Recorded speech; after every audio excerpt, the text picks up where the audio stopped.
This is a beginner crochet tutorial to make an embroidered coaster. This is a very simple, quick project.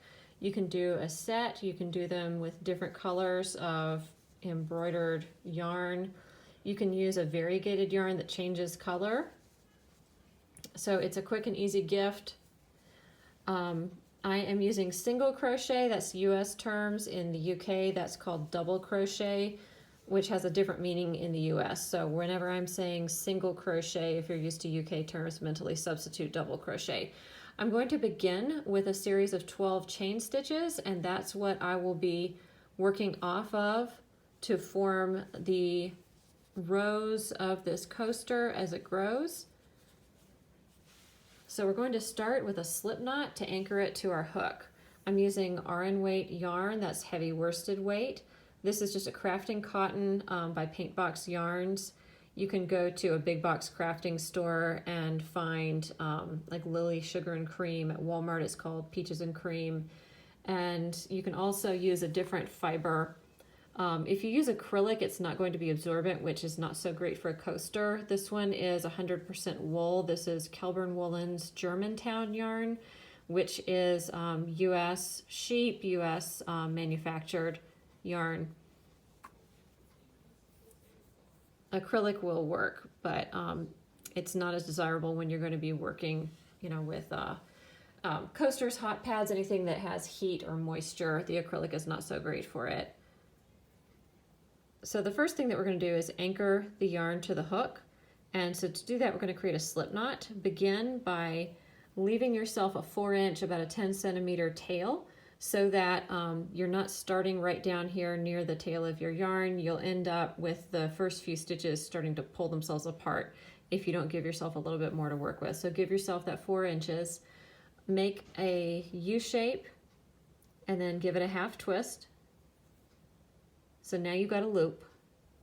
Now pass that loop over your working yarn that's coming off of your ball of yarn. Just fold that right over. And so now your working yarn is behind this circle.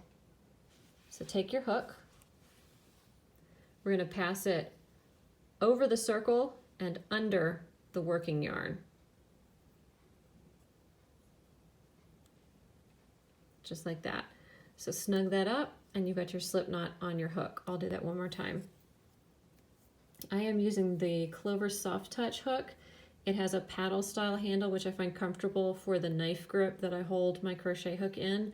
Some people have a pencil style grip, and a lot of times they prefer a more rounded handle, so the Amore hooks are very popular.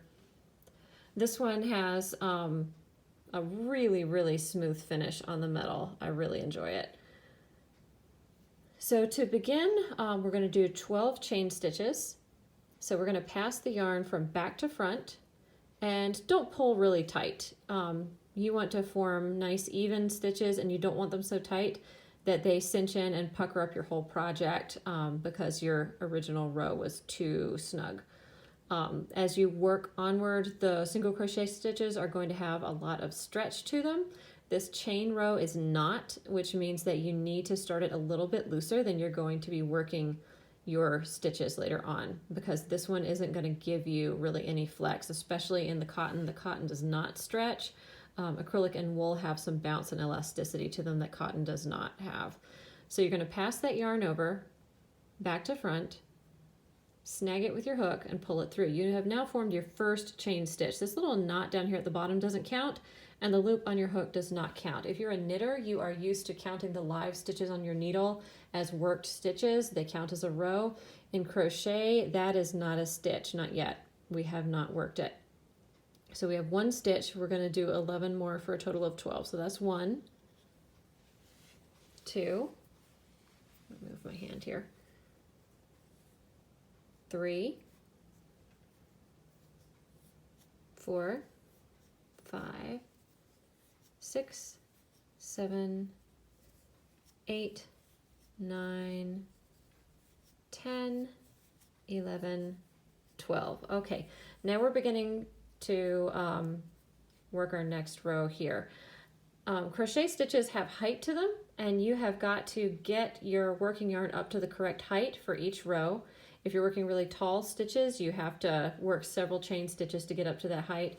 We are working a very short stitch. This is the single crochet stitch, so we're just going to work one chain stitch at the beginning of each row to get up to the correct height.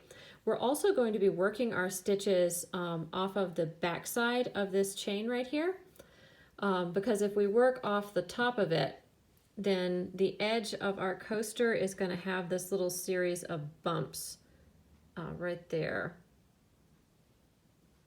And we do not like that. It doesn't look symmetrical with the top, which is going to have this same series of V's across it.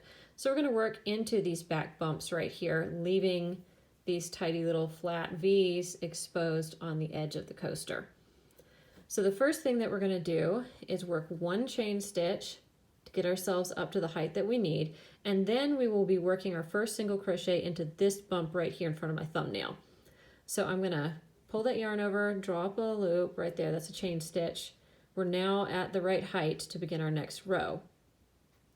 I'm going to insert my hook into this bump right here, and this is where cotton gets a little bit tricky also because it likes to split. As opposed to the wool or acrylic, the cotton's going to be very splitty. So don't get frustrated if that happens. Right here, I have come in between my plies. I've lost one here. I'm just going to work it right over, and I've got it. All right, so we've now got our hook inserted.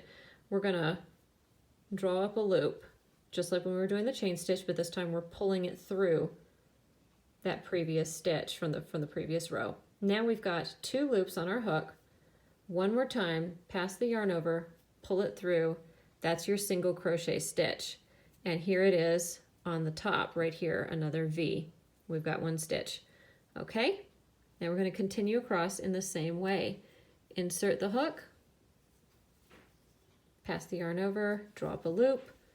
One more time, close that stitch. You've got two stitches.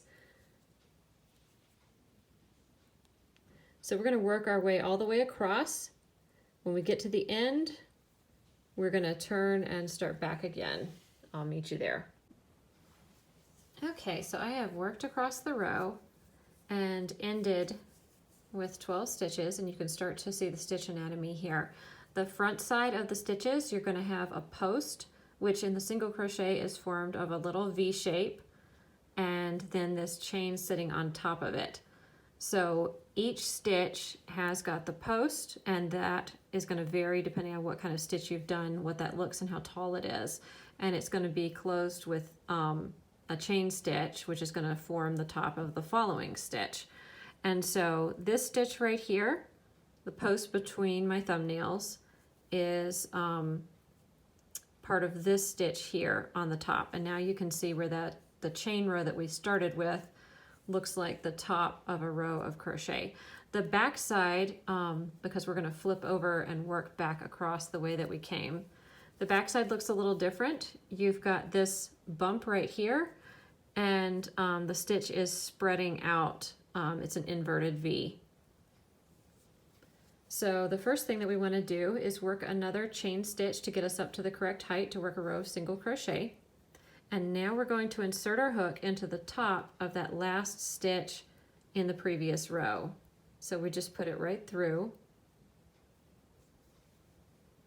pull up a loop. Now we've got two on our hook, and yarn over and pull it through. To close that stitch, we have now formed our first stitch of the new row, and we're going to go all the way across. And we're going to do that a total of 13 times, so we've done it once already.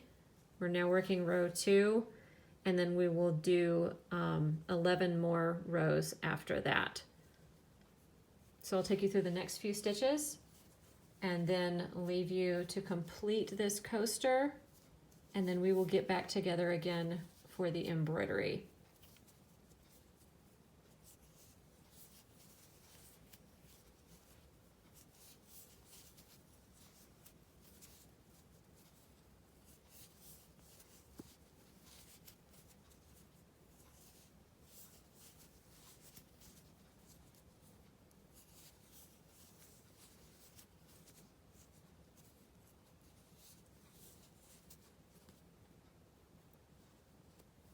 I'm working 2 into the same spot. Did you see that? There's our first mistake.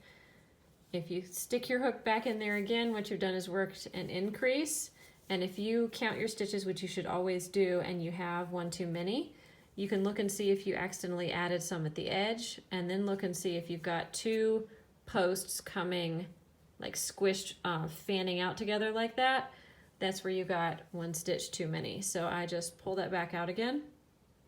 Boop. And now I can begin working again in the next stitch. And if you're ever reaching the end of your row and you're not sure if you're supposed to work into what you see or not, you can count your stitches. We've got 1, 2, 3, 4, 5, 6, 7, 8, 9, 10, 11, and this loop on my hook doesn't count, so we know that we do need to work 1 more stitch.